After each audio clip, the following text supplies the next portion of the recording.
Hey, so did you guys see? I guess they're making a gay Superman now, which won't really be a stretch for me because I always thought Superman was really gay to begin with. Ladies and gentlemen, this is the World According to Kyle podcast. The World Report. How are you doing, everybody? How is it going? I am kind of shitty to be quite honest with you, but in the wise words of musician songwriter Billy Joe Armstrong, sometimes you're at your best when you feel the worst. So let's get the fuck on with this World According to Kyle podcast. And I don't know if you guys have been following me very fervently or not. I'm assuming not because I have a very scant amount of followers right now. And I was planning initially on releasing an episode once a month.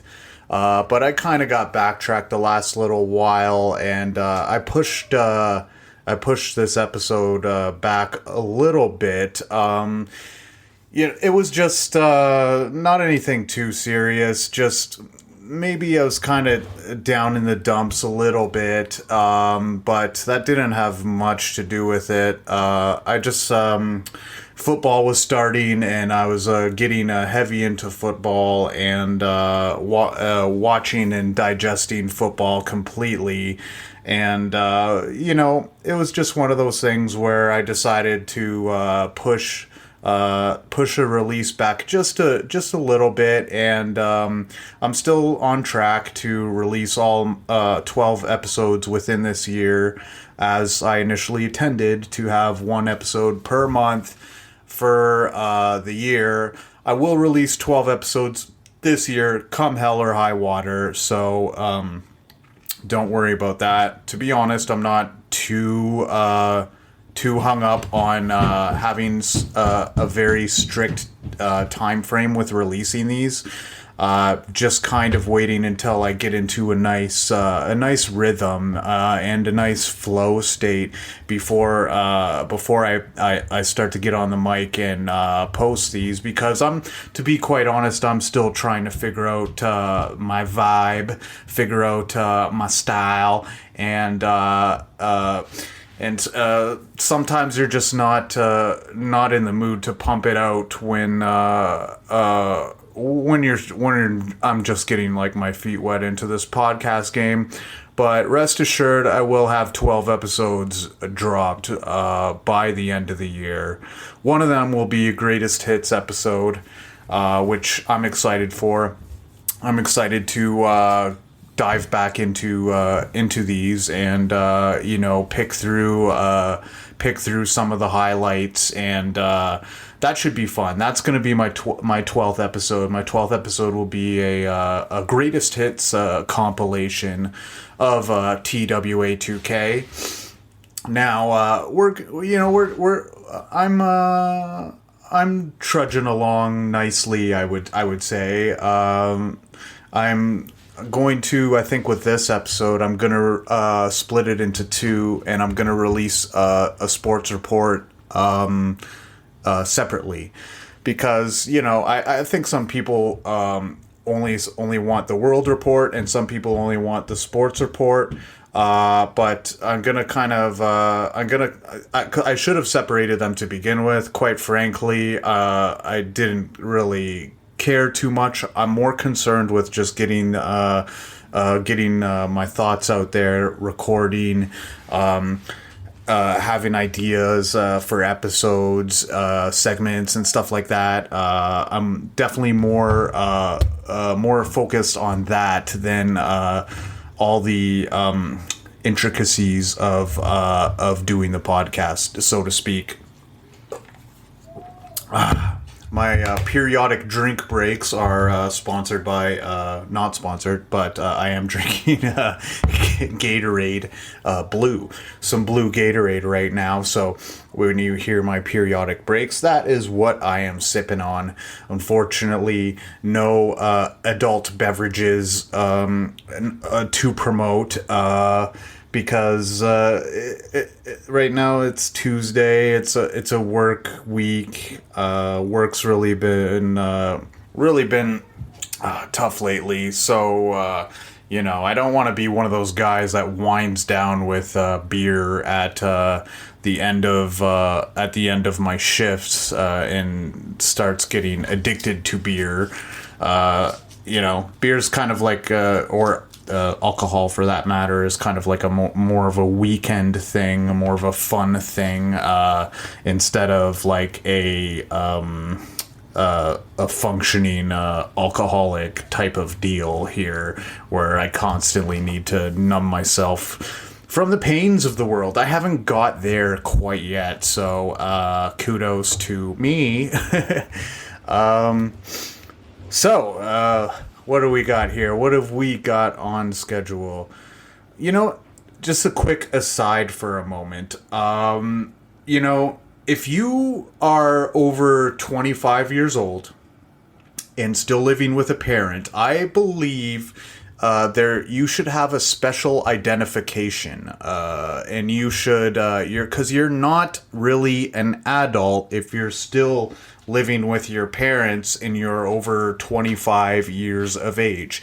You need a special identification that prevents you from going to clubs, buying tobacco, buying alcohol, and any other real adult, anything you need to be an adult for.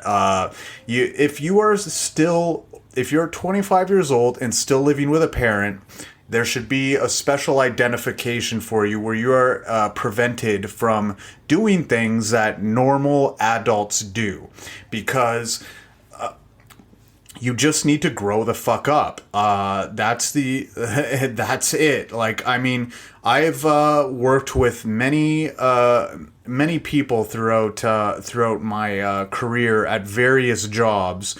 None of them who have been still living with their parents and older have been useful for fucking anything. They're always fucking whining. They're always like, and you can tell their parents treat them too good because they haven't fucking kicked them out of the house yet. And that's I truly believe that. Like, if you are not living on your own merits, living on your own means, then you should be prevented from gambling, from buying alcohol, from buying cigarettes. We should incentivize people to live on their own. And most of the time, I think it's kids who know they can kind of like, not bully, but lean on their parents and provide sad sap excuses or guilt trip their parents into still having them live with them. But in my mind, you are not a fucking adult if you are still living with your parents. End of story. You're not grown up yet. And I haven't really seen the one person who has really proved me wrong on this. Oh, hey, this is a person who is a totally responsible individual. They're 29 years old and but they're 29 years old and still living with their parents. No, I have not met a fucking good worker. I have not met a responsible adult. I have not met a fucking good person who is over 25 years old and still living with their parents. Give your goddamn parents a break. How fucking sad is your life? Like, oh, what? You didn't fucking live up to what your parents did, or you're not as successful or financial. Who gives a fuck? Go live on your own. Your parents do not deserve to coddle you and to fucking baby you for your whole goddamn life. That's the cutoff age, I would say. And even that's stretching it. But I would think, like, with that, it's a little bit different because jobs are a little more scarce. That are not scarce, but like wages are it's harder to get higher wages. It's harder to get a good paying job. If you're in school, yeah, okay, that's fine, and you're doing school for something, and your parents are cool with that. But I mean, even me, I was fucking in college, and I didn't live with my parents. My My parents, like, they made me want to leave as soon as I turned fucking 18. as soon as I turned 18, I was out of the fucking door. Like, maybe that was more of their their error than, like, me being a fucking, like, good, responsible, wanting to be a good, responsible human being. For instance, I had to share a room with my brother all my life. Imagine going through puberty in high school and sharing a room with your little brother. So. I mean, I was just fucking amped to get the fuck out of there. Quite frankly, so maybe my case was an exception. And so, maybe running out after you're 18 isn't like ideal, or maybe there should be a little more leeway now because of how society is structured, and we're not in like fucking boomer times anymore. But that being said, I would say if you're not out by 25, you're a fucking sad individual. And I have not met a person who was over 25 living with their parents and was an exemplary citizen and a great worker. So that needs to be that I think, I'm not complaining if somebody if we create a special ID for these special people who still live with mommy and daddy and they're fucking 25. Grow the fuck up. Give your parents the space that they deserve for having fucking babied your ass for enough time already. Jeez. Okay, now let's talk about crypto a little bit. I feel like it's been a couple podcasts since we really dove into crypto. I think the last one I might have did was episode 4 or episode 5, where we talked about kind of the crypto atmosphere, and I gave you some of my plays, some of my crypto plays, and things have changed since then. I've made some moves since then, so I feel like maybe now is a good time to do a little bit of a crypto update for everybody. So what did I say before? Before I had XRP as my largest holding, and I bought. I don't know if I told you, but I did.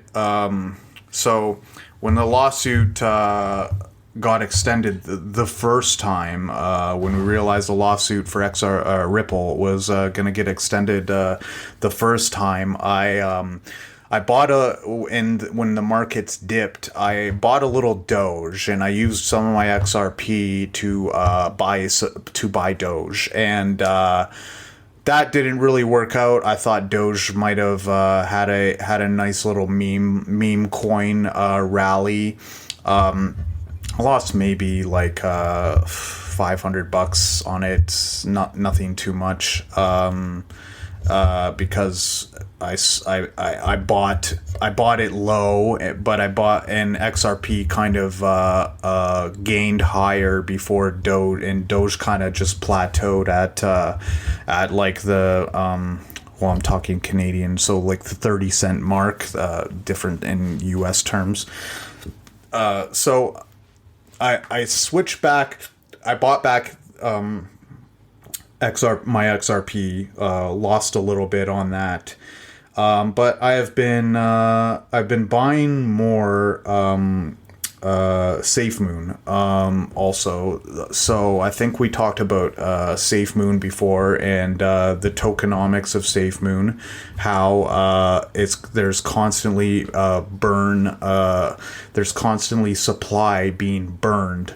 There's this pretty cool website where here, I showed my friend the other day, where they show like how much how much of the supply is exactly gets burned on a per day basis. Here it is.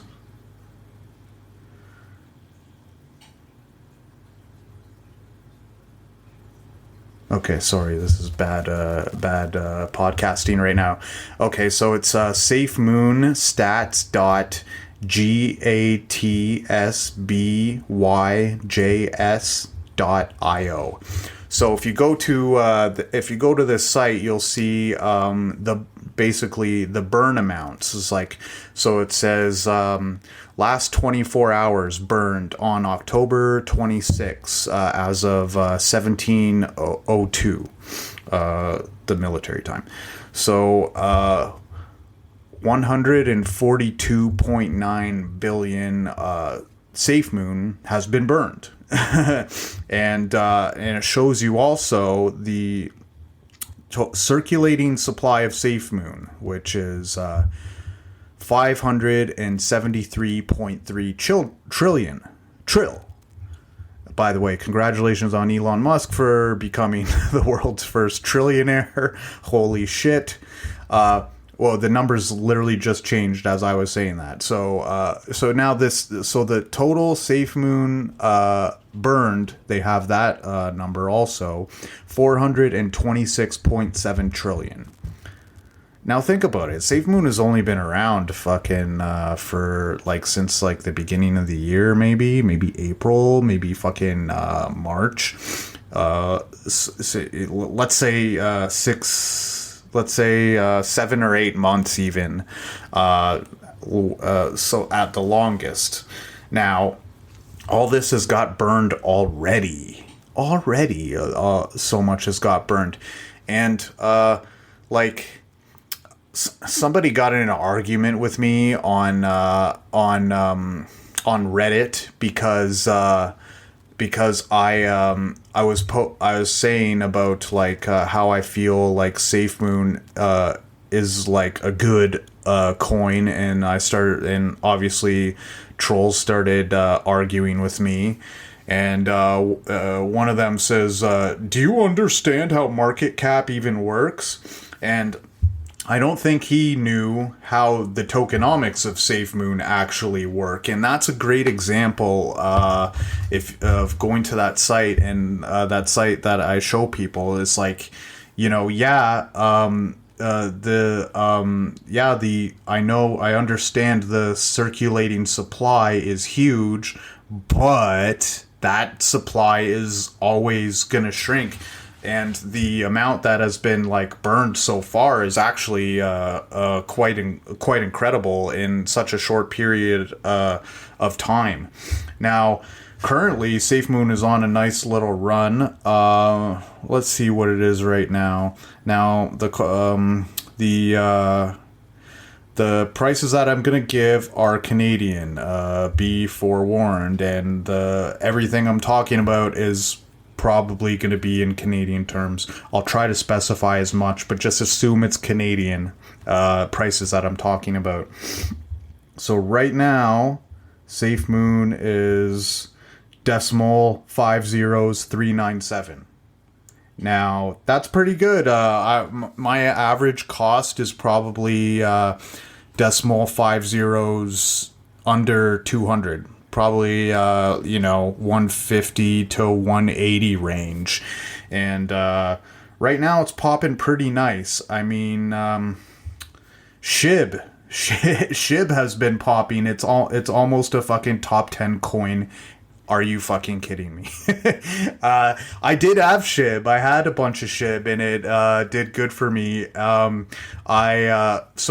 I sold it at so right now SHIB is sitting at decimal 405780. It went on a run earlier where it got to like the number 12 coin, and I sold it at decimal 4 zeros 41 something 4125 something like that. So yeah, I mean, I could have held on longer. What more do you expect from a meme coin? I mean, but who knows? Maybe meme coins are what you have to be buying. But I mean, the market is not going to stay like this. I know a lot of people who buy crypto because their good projects are maybe a little down in the dumps about kind of the cryptos that are popping and the coins that are that are doing well, that are pumping. But I mean, in the long run, the coins that are like actually have utility and have some function beyond hype are the ones that are gonna make it in the end. So, I wouldn't invest thousands into SHIB. Like, I think I put in like $50 and it was worth close to 300, and then I fucking sold it. And what I did do is I used those profits, and I bought a little H-bar, some Hedera hash graph. Now, that is a coin that I wanted to talk about. So with the XRP, the Ripple lawsuit and XRP, the token.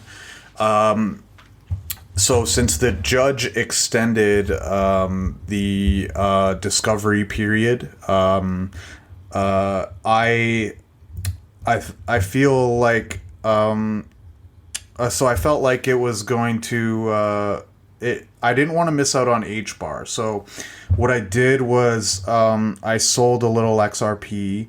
I sold, let's say, 25% of my holdings of XRP, and I moved that into H-bar because I think H-bar is going to be the next Cardano, in the sense that it's going to be the Cardano of 2022, where it's this coin that's just going to go on this massive run, and I don't want to miss out on it. So I think like the Ripple lawsuit got extended to so I think it's going to go to a judge's decision. I personally think it's going to go to a judge's decision. I do not think it's going to get settled. I think the SEC, the Security and Exchange Commission, are being pricks about this. They're holding, and they're paid off by Ethereum and Bitcoin, so they want to keep XRP down as much as possible.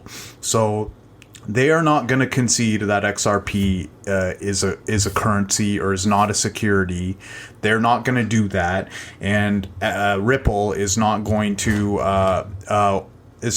pay off, or is not going to settle with with SEC if they are not determined as not a security.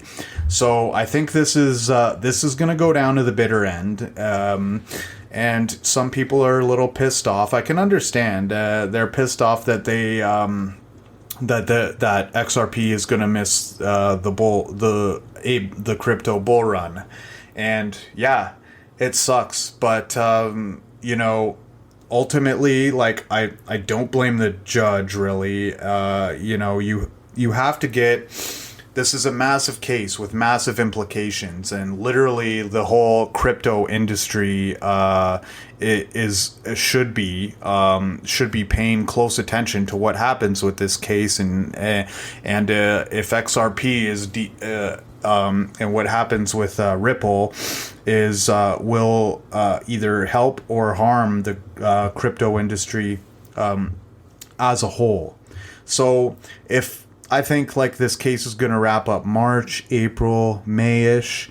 I think Hedera Hashgraph it may do a Cardano pump in between that time, and I just don't want to miss out on the next Cardano, because right now Hedera is extremely undervalued. It's extremely undervalued. There's only 15 billion available supply, with a total supply of 50 billion. and it's sitting at 49 cents right now, and it has insane amount of utility. It's really like somebody described Hedera as future proofing the future proof, which I completely agree with. They're such a great project to get behind. I really can't go over everything about Hedera right now. I just suggest you read up on it, do your own research, and hopefully you come to the same conclusion before it starts to pop. So yeah, that's one that I'm on. So I felt like it was very necessary. What I'm hoping, ideally, best case scenario is that Hedera pops, early 2022. And if you want a prediction of, now I don't like these videos. Well, I do like them, but I mean, it's not what I'm gonna do. I don't want to do super firm price predictions, but you can't blame the people who do these. Like, I talk about crypto, maybe once every few episodes, where these guys are like, they have to find things to talk about with crypto. So don't hold people to they have to make predictions. Like, I don't want to make a prediction because I don't want to look stupid fucking by saying, oh, it's going to go to X by this time. But what I will say is that just to cover my ass, if in a year from now we're sitting in October of 2022 and H bar is at $5 or $6 American, I would not be surprised. I would not be surprised at all.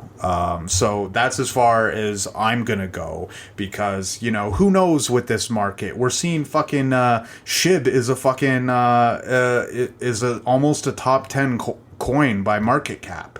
like Doge is top 10. This market is a fucking irrational market right now. So we have to give it some time, because things aren't just gonna change overnight. Crypto needs to gain more credibility. The XRP case, the Ripple case would have helped get crypto that clarity. And quite frankly, I think a large part of when crypto has been in a bearish trend, I think a lot of it is hanging on this Ripple case, and I think a lot of people are bearish on crypto because they think, the governments are just going to make sure it doesn't overtake the current monetary system, and shit like that, right? But I think the whole market is waiting on this case to be resolved, and waiting for this case to hopefully for Ripple to achieve a victory, and so then these other companies can know that their asses are covered, and the people who are the retail investors who are inside of this market can know, that somebody's not going to flip a switch and all of a sudden, my crypto's getting sued and I'm going to lose a ton of money. No, now this is going to set precedent, and people will know that they're safe. And a lot of the things that Hester Peirce at the SEC was talking about, like a safe harbor for crypto, all that shit I'm down with. Where we're getting it wrong is these subjective distinctions of centralized and decentralized. Like, where is that getting us? That's getting us nowhere, because you can just at a whim say any coin you can say can be centralized or decentralized. Like, and the coins they're saying are decentralized are Ethereum, and Ethereum is highly, I would argue, is highly centralized. Like, there's very few people who are running the show, who are running the show there. Let me see, what's market cap right now? 2.7 trillion. We're almost at 3 trillion market cap. I gotta always check the American, because I want to know the American market cap.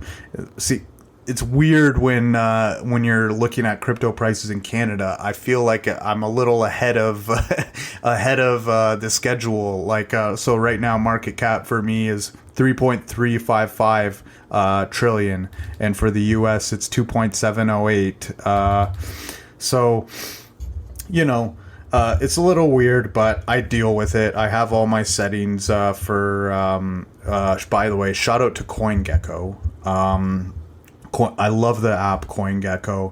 There was a bunch of situations or there's one situation where they were reporting like a 10% dip in XRP, or 10-cent dip in XRP, and CoinMarketCap reported this dip. Yahoo Finance reported this dip. I search on Google, reported this dip. CoinGecko fucking had it at the right price. So shout out to them. I highly recommend using them. It might not be as flashy of an app, but there's a lot less shiftiness with CoinGecko, I find, than the other projects. So what else in crypto? Okay. I told you about a coin that I was holding before called HODL, the HODL token. Excuse me.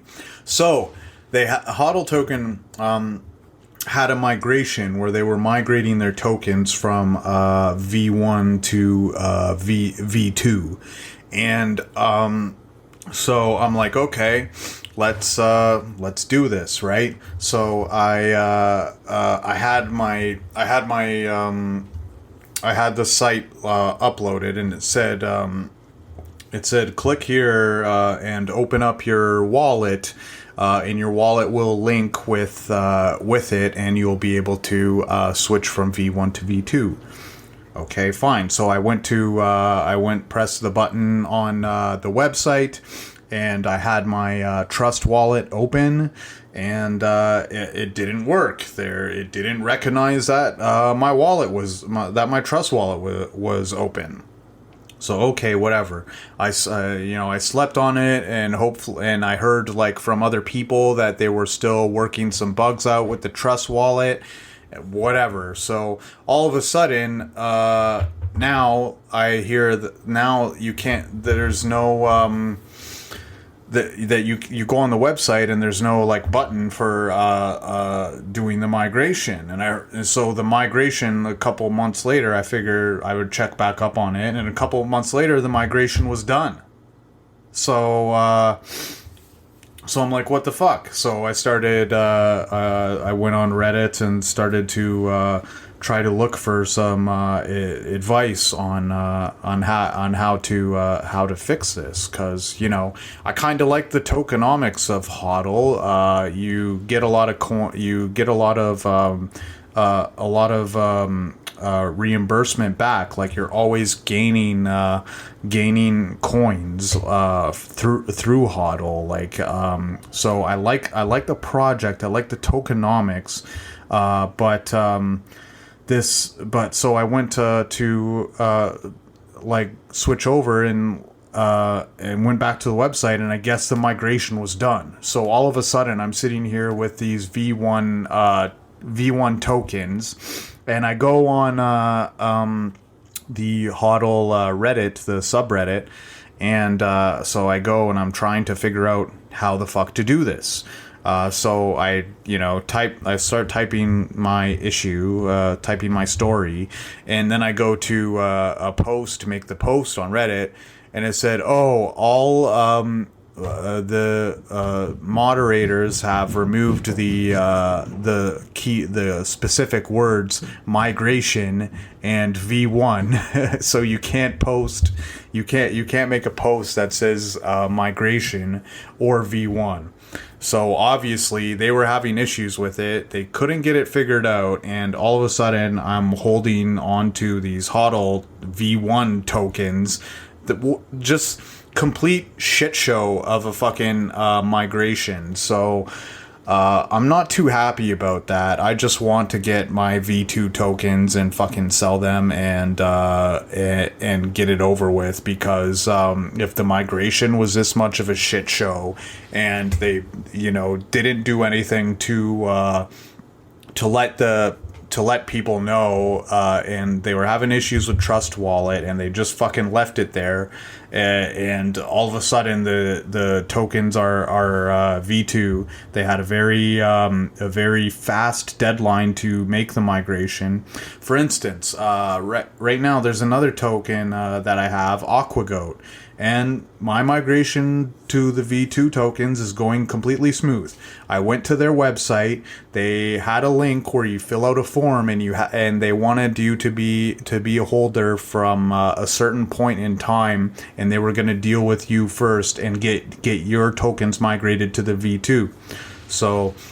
So I did that. I filled out the form. I did what they said. They sent me an email back saying, "Okay, send your tokens here." And so I got my last email from them telling them where to send my tokens. They just sent me an email saying, "Okay, your tokens will be converted within a certain period of time." Now, we are in between that period of time right now, but so far so good. It has gone it's gone way smoother than this HODL fucking fiasco. Now, maybe things change. Maybe I just sent my tokens to a to a wallet that's just gonna take them. But I mean, as far as I can tell, the migration has been smooth. And if I come on with an update saying otherwise, then you'll know. But I have no reason to suspect that that this is going to be any kind of the shit show that it was with HODL. So again, AquaGoat, I love the project. I highly recommend it. Maybe you weren't getting as much tokens back as you would have been with HODL, but less problems. So if you're looking for a good coin to get in on, I highly recommend AquaGoat. I think they have they have 5% burn, 4% goes into liquidity, and then 1% goes to charity projects to clean up the ocean, which is great. Why not? So the liquidity aspect of it, I don't know if you know, but where it gets redistributed back to hodlers, not hodler the coin, but hodlers as in holders who are not selling. So that's what I mean when I say liquidity. So 5% burned, 4% liquidity, and 1% to clean the oceans, which are in desperate need of it, and are in desperate need of the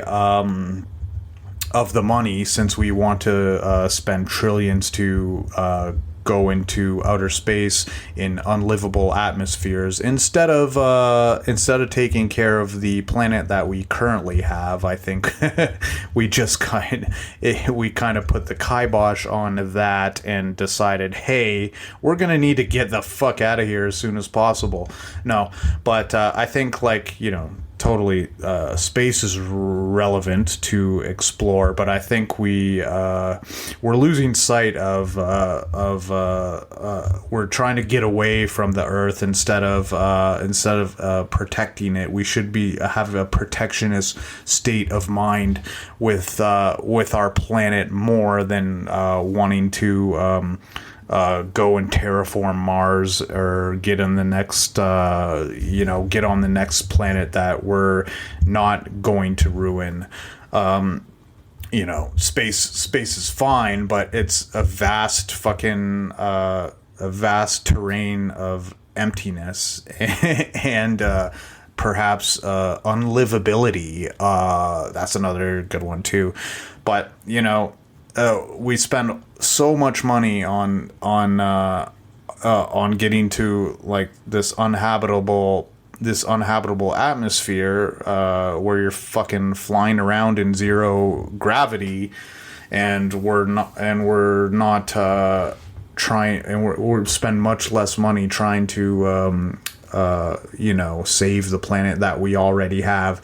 That's kind of my stance on that. Though I do find like space endeavors totally necessary. Maybe it would be nice to get all the fucking garbage out of the oceans and CO2 out of the atmosphere. I don't know. What do I know? I'm just a fucking Joe podcaster over here. But yeah, I mean, it's nice to think about space and to think about our place in the universe, but we're probably not going to be able to go anywhere else. So we should make this planet better instead of trying to focus on how we're going to get away from it. Maybe that's our issue. Okay. So that was crypto. That was my crypto segment for today. Just wanted to update you guys on what I'm holding. So right now I'm still very heavily leveraged in XRP. I'm still, but the only thing was I switched over to HBAR. I have about 25% of my portfolio is into HBAR. Maybe about 5% of my portfolio is on SafeMoon. SafeMoon is kind of my hedge in case all that matters is tokenomics. Because if all that matters is tokenomics, and SafeMoon is like fucking is going to be very big, and people have shit on me before where I just like, yeah, I love SafeMoon. It's like, it's gonna be the next Bitcoin, totally. And it doesn't have to be. If SafeMoon even hits like 1 cent, people who have bought when it first starts are going to be millionaires.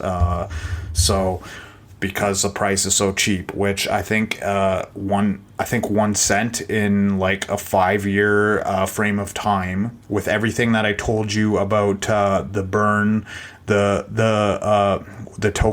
tokens that get burned and what gets burned and redistributed back. SafeMoon also has reflection, so you're constantly getting coins back. So, but just the burning aspect of it is, if all that matters is tokenomics, which Bitcoin, the price is so high because of its low supply.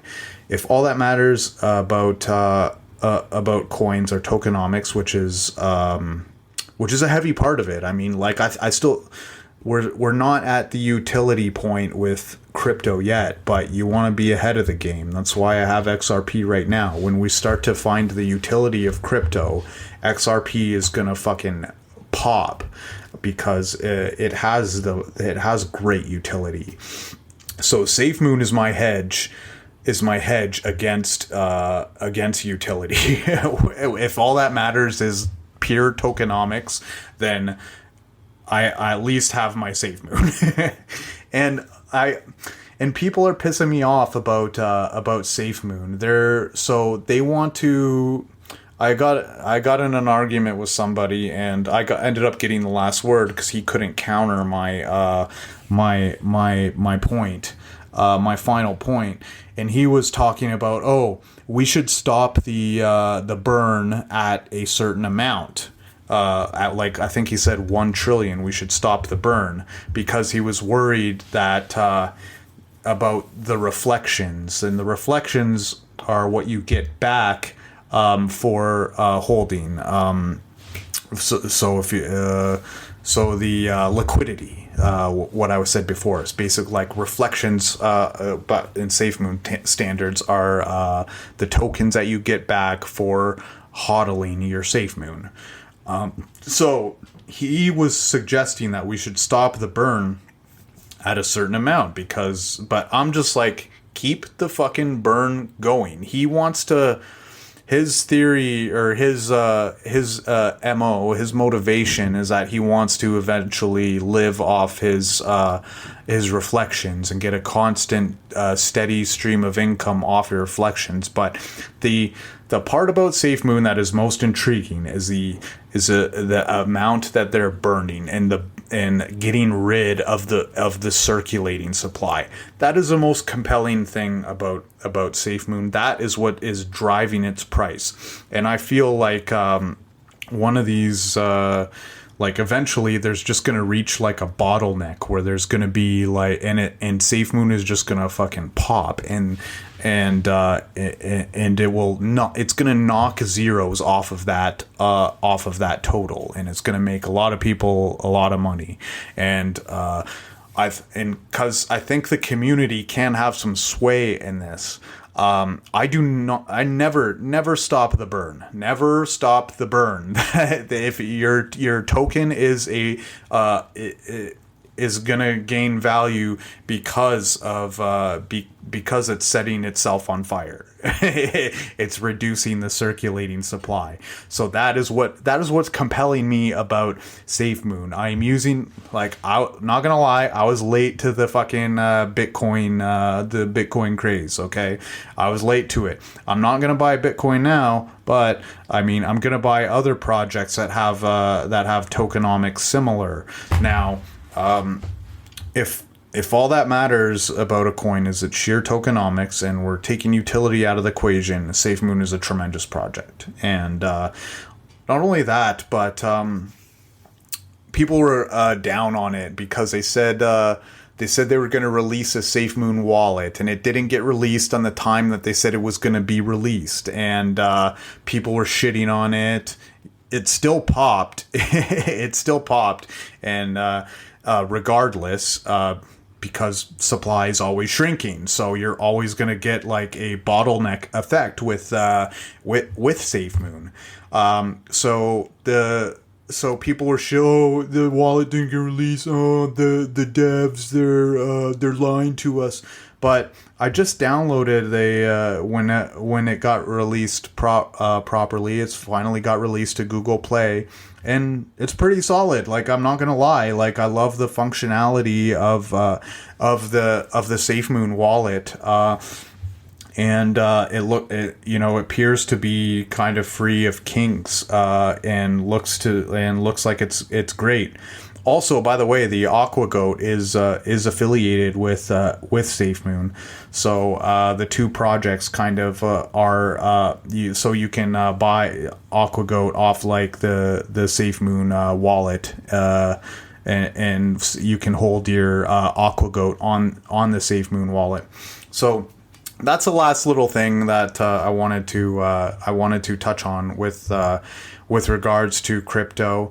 So what are you guys holding? Let me know in the comments below. What projects do you like? What projects should I be putting more money into? Right now, I'm thinking the next one that I'm gonna buy right now, which a friend notified me about, is APL. So Apollo.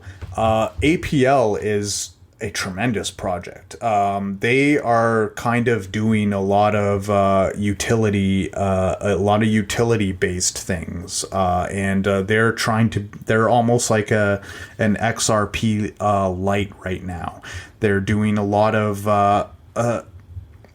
utility based tokens where they want to be in that market also. They're going to be competing for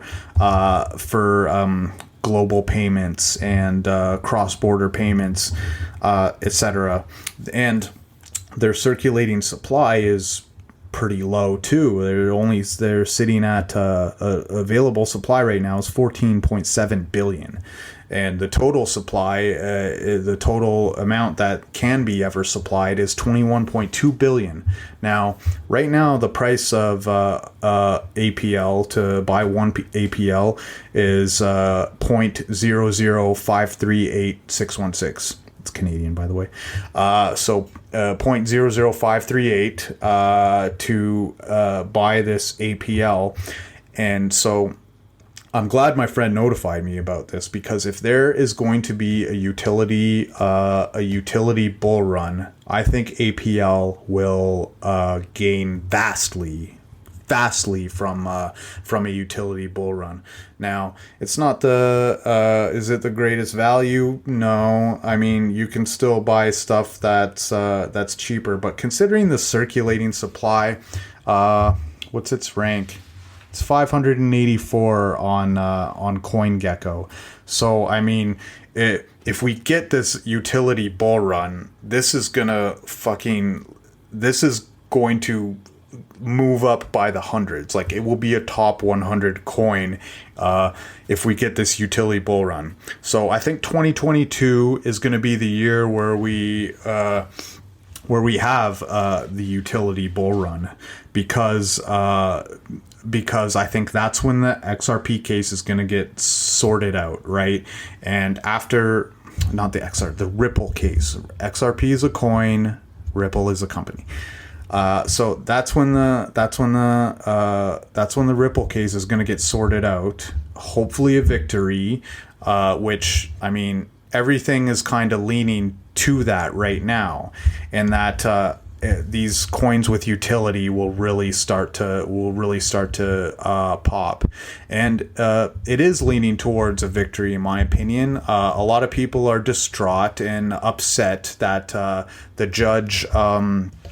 judge ruled for an extension, but this is a massive trial with massive implications. And I actually felt that the news that we got about the discovery and the questions that the SEC has to answer is very good. It's very good for the Ripple case, because while a lot of people got their panties in a bunch about it's gonna get extended. Yeah, there's a lot of fucking information to go over. So I mean, it's not the end of the world that it got extended.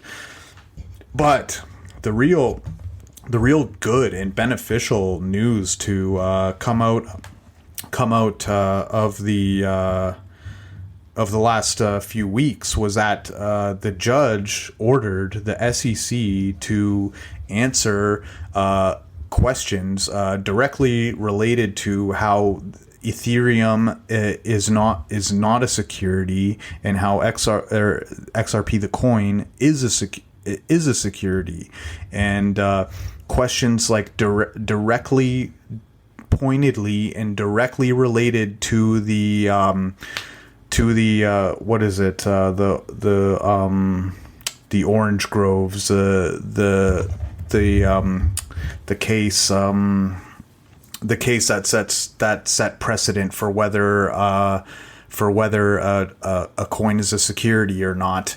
I forget the specific name of it right now, but there's the Howey test. Yes, the Howey test. So she asked for cases specifically, or for pointed questions that are that specifically detail how Ripple fits into the Howey model and how it is a security. So that is fucking great news. That also is going to play into the fair notice defense of Ripple. That Ripple was not given fair notice.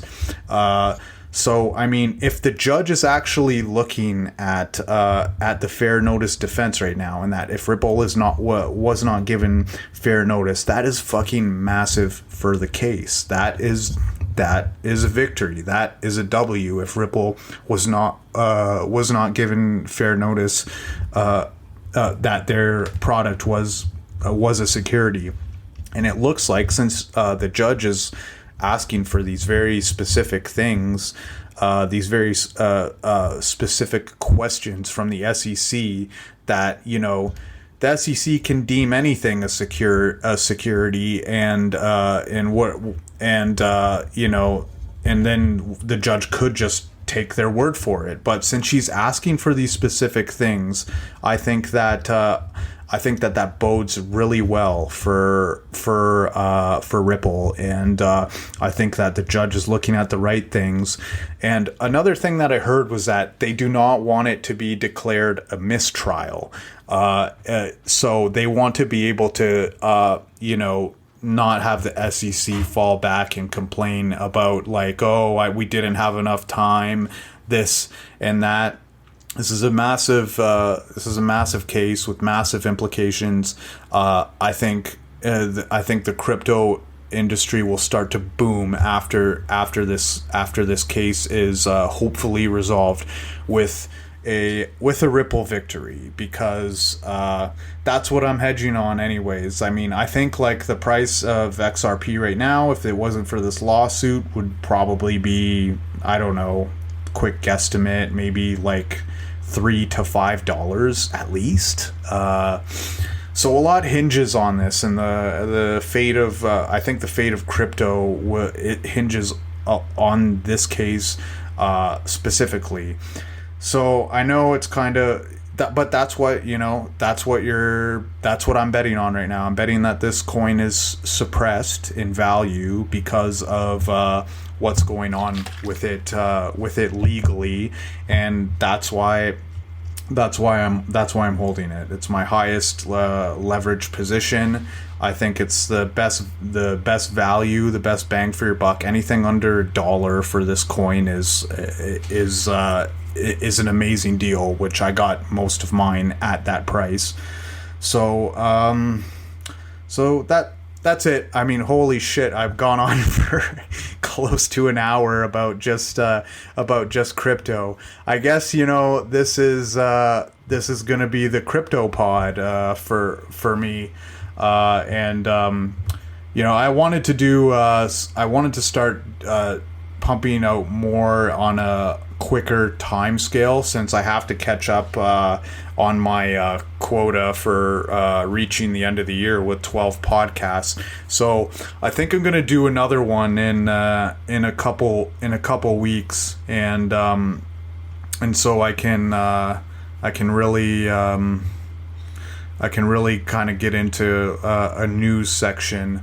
Here, let me give you another. Let me tell you about a couple L's I took on some cryptos. So, and these are just shit coins, by the way. I mean, let me finish out this pod by telling you some of my L's, okay? Because it's not all biscuits and gravy. So obviously that HODL coin was an L. Oh, and by the way, I tried to switch my HODL over to this site called SafePal, because I heard that you can exchange V1 for V2 off SafePal. So I go to transfer it over, and then all of a sudden I have half the amount of coins that I had before. So this whole fucking thing is a complete mess. Let me know, do any of you guys use SafePal? Is SafePal legit? Because I heard from like a couple people on Reddit that that's where you're supposed to that you can put your coins over to SafePal and get the HODL coins converted from V1 to V2. So HODL, while it didn't lose value, is a fucking massive L for me. So Fortunately, with these other coins that I took L's on, I didn't invest all that much into them. So the first coin was the Australian Shepherd Dog, the ass coin. I bought like $40 worth Canadian, $40 American worth. It's right now sitting at $2.49. L. Next one, my next major L. Elongate. I put in about $50 right now, sitting at $6.32. L.